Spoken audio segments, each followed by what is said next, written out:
ইসলাম শব্দের অর্থ কি? আত্মসমর্পণ করা, নিজেকে সম্পূর্ণ আল্লাহ সুবহানাহু ওয়া তাআলার বিধানের উপর সঁপে দেওয়া। আল্লাহ যা বলবে তাই আইন। আল্লাহ বলেছে তোমাকে নামাজ পড়তে হবে, এটা ফরজ। আমি মুসলমান হিসেবে যেহেতু আমি আত্মসমর্পণ করেছি, আমাকে নামাজ পড়তে হবে। আমি মুসলমান, আমি আল্লাহ সুবহানাহু ওয়া তাআলার কাছে নিজেকে আত্মসমর্পণ করে দিয়েছি। আল্লাহ বলেছেন তোমাকে পর্দা করতে হবে, যদিও বা আমাকে পর্দা করতে ইচ্ছে করে না, তারপরও আমাকে পর্দা করতেই হবে, এটাই আইন। আপনি মুসলমান তখনই হবেন যখন পরিপূর্ণভাবে নিজেকে আল্লাহ সুবহানাহু ওয়া তাআলার কাছে আত্মসমর্পণ করে দিবেন। আমরা যেটা করি সেটাকে মুসলমান বলে না।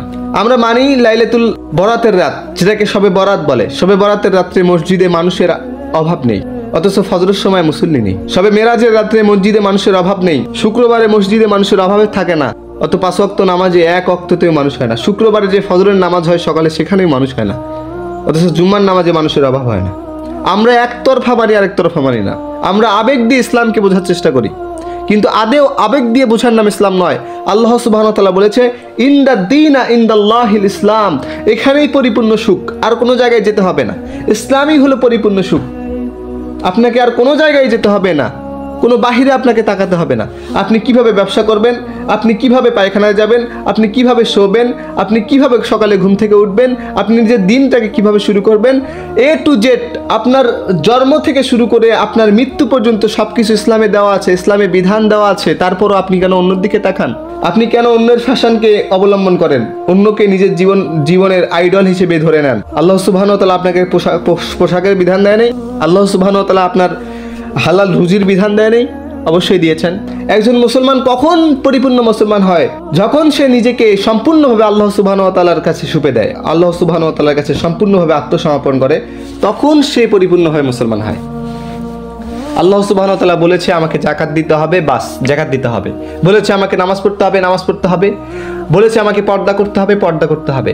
বলেছে আমাকে চোখ নিচে রাখতে হবে, যেহেতু আমি মুমিন, মুমিনের চোখ সবসময় নিচে থাকবে, তাই আমার চোখ নিচে থাকবে।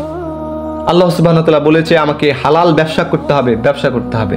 আল্লাহ সুবহানাহু ওয়া তাআলা আমাকে বলেছে যে সৎ কাজের আদেশ দিতে হবে এবং অসৎ কাজ থেকে নিষেধ করতে হবে, আমাকে করতে হবে। বাস।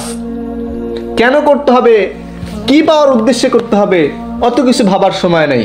কারণ আমি আল্লাহ সুবহানাহু ওয়া তাআলার কাছে নিজেকে সঁপে দিয়েছি, আল্লাহ সুবহানাহু ওয়া তাআলার কাছে নিজেকে বিলিয়ে দিয়েছি, আমি আত্মসমর্পণ করেছি।